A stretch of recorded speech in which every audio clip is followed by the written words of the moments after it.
இன்றைக்கி நாம் பார்க்க போகிறது மிகப்பெரிய மகான் சித்தரை பற்றி தாங்க. ஆடு மாடுகள் அதெல்லாம் பார்த்தா இந்த மகானுக்கு அப்படியே ஒரு பிரியம் வர ஆரம்பிக்குங்க, ஒரு சந்தோஷம் வர ஆரம்பிக்குங்க.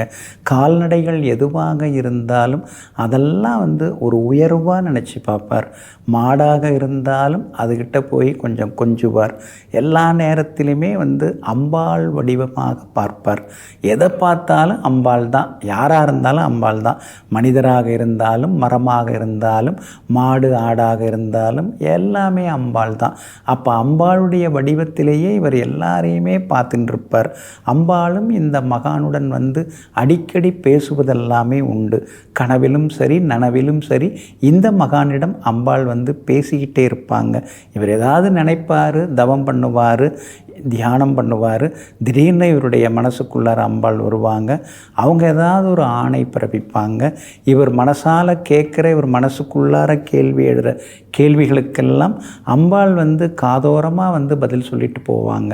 அதை பக்த கோடிகள் எல்லாருமே பார்த்து ரொம்ப ஆச்சரியப்படுவாங்க. மிகப்பெரிய மகான் இந்த மகான். அதனால் அதே மாதிரி கர்ப்பிணி பெண்கள் அவங்களெல்லாம் பார்த்தா அவங்களெல்லாம் அம்பாள் சொரூபம் அப்படின்னு சொல்லுவாங்க. அந்த கர்ப்பிணி பெண்களுக்கு ஏதாவது உதவிகள், அவங்களுக்கெல்லாம் பிரசாதம் கொடுக்கறது, அவங்களுக்கு உணவளிக்கிறது, அவங்களுடைய தேவைகள் கோரிக்கைகள், குடும்பத்தில் ஏதாவது தேவைப்படுறது எல்லாமே இந்த சுவாமிஜி இந்த சித்தர் எல்லாத்தையுமே செய்து கொடுப்பார்.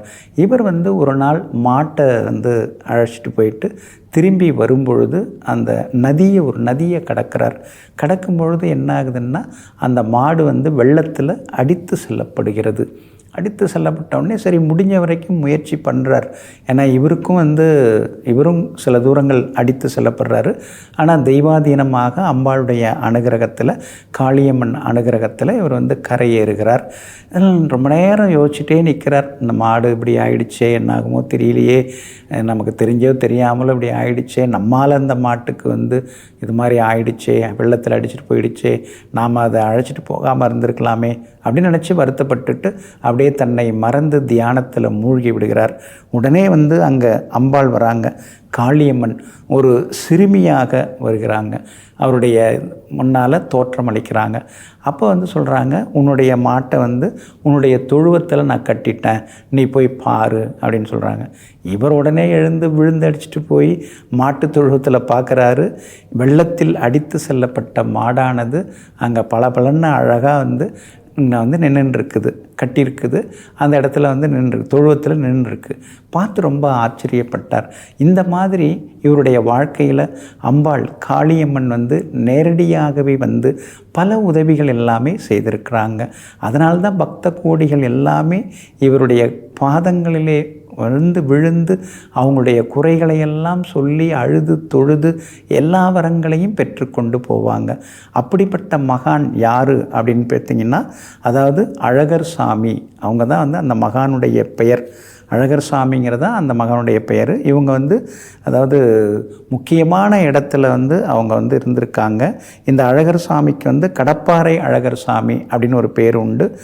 கோணம், அதுக்கடுத்து தலப்பா, இதுதான் அவங்களுடைய எளிய தோற்றம். எல்லா வகையிலுமே அந்த மகான் அப்படி தான் இருந்தாங்க. அவருடைய அவங்களுடைய சகோதரன் நாகப்பன் சுவாமிகள், அந்த சாமியும் அவங்க கூடவே இருந்திருக்காங்க. நாகப்பன் சாமி ஒரு நாள் அழகர் சாமிகிட்ட சொல்லும்போது, நான் இந்த நாளில் ஜீவசமாதி அடைவேன் அப்படின்னு சொல்லும்போது, ஆனால் நீ அப்போ இருக்க மாட்ட அப்படின்னு சொன்னோடனே அதே மாதிரியே ஆச்சு. அவருடைய ஜீவசமாதி பக்கத்தில் தான் அழகர் சாமிகளுடைய ஜீவசமாதி அமைஞ்சிருக்கு. அருள்மிகு அழகர் சாமிகள் கோவிலும் கட்டியிருக்காங்க. அதாவது அவங்க ஊரில் மிகப்பெரிய மெட்டுக்குண்டு அப்படிங்கிற ஊரில் காளியம்மன் கோவிலும் அந்த கிராமத்தில் கட்டியிருக்காங்க. அழகர் சாமி மற்றும் நாகப்பன் சாமி இவங்களுடைய ஜீவசமாதி எங்கே இருக்குன்னா விருதுநகர் மாவட்டம், அதுக்கடுத்தது பாலவநத்தம் அப்படிங்கிற ஊர். அந்த ஊருக்கு அருகில் 3 கிலோமீட்டர் தூரத்தில் மெட்டுக்குண்டு அப்படின்னு ஒரு கிராமம் இருக்குது. அங்கே போனீங்கன்னா மேற்கு தெருவில் இந்த 2 பேருடைய ஜீவசமாதி அமைஞ்சிருக்கு. அழகர் சுவாமியினுடைய குரு பூஜை ஆவணி மாத பௌர்ணமியில் அனுசரிக்கப்படுகிறது. அதனால் அம்பாளிடம் அடிக்கடி பேசிக்கொண்டிருந்த அல்லது அம்பாள் இவரிடம் பேசிக்கொண்டிருந்த ஸ்ரீ அழகர் சாமி அவர்களுடைய ஜீவசமாதி சென்று வணங்குவோம். அம்பாள் மற்றும் ஸ்ரீ அழகர் சாமிகளுடைய சித்தருடைய அருளாசியும் பெறுவோம். நெஞ்சிற்கினியவர்களே, வியாழக்கிழமையாகிய இன்றைய நாள் யோகிகள், தவசிகள், மகரிஷிகள், சந்நியாசிகள், சாதுக்களின் வரத்தால் அதிர்ஷ்டகரமான வெற்றிகரமான நாளாக உங்களுக்கு அமையட்டும். மீண்டும் நாளை காலை சந்திப்போம். நன்றியுடன் உங்கள் ஜோதிட முனைவர் KP வித்யாதரன். வணக்கம்.